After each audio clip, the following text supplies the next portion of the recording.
For Happy Gilmore 2, Adam Sandler reunited with an actor who is responsible for what is arguably the best movie of his career. Over the last several decades, Sandler has had an incredibly successful career, but Happy Gilmore is possibly his most iconic character. Therefore, it was a delight to see him reprise the role almost 30 years after the original movie. Unfortunately, reviews for Happy Gilmore 2 have been quite disappointing, with Screen Rant's own Lewis Glazebrook giving it a score of 5 out of 10. Its story may be far too absurd for many critics, but there are definitely still a lot of hilarious moments in Happy Gilmore 2, which is now streaming on Netflix. Additionally, the main cast and all the cameos in Happy Gilmore 2 make it a very entertaining watch. Along with Sandler, the cast of the long-awaited sequel includes Julie Bowen and Christopher McDonald, who also starred in the original film.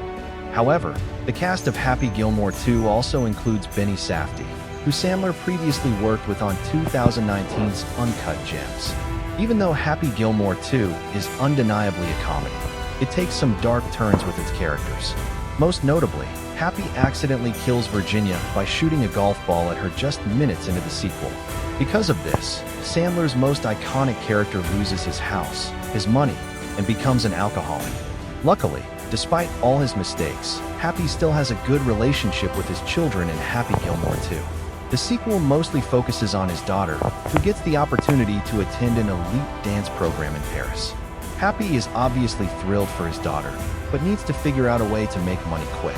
This leads to him returning to golf, but Safdie's character argues that the game needs to change. Instead of returning to the PGA Tour, where Happy has found a lot of success in the past, Safdie's Frank Manatee offers him the chance to become a maxi golfer. In the film, Maxi Golf is a company that is run by Frank, and its sole purpose is to evolve the sport of golf. Of course, all of Frank's golfers are technically cheating, since they have received surgical enhancements so that they can shoot further. From their very first scene together, Happy and Frank are clearly enemies in Happy Gilmore 2. Personally, I expected Shooter McGavin to play the villain in the sequel. After all, he was Happy's main rival in the original film. However, I think it was much more interesting to make Safdie's character the movie's primary villain. While he is also a director, Safdie has starred in some incredible movies and shows in recent years, such as Licorice Pizza, Oppenheimer, and The Curse. However, he hasn't done that many comedies in the past, especially ones with the same type of humor as Happy Gilmore 2.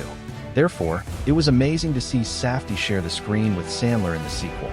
Frank Manatee is actually a great, over-the-top villain in Happy Gilmore 2. As the movie progressed, Frank kept getting more and more injured until it looked like he should be playing an evil mastermind in a James Bond film.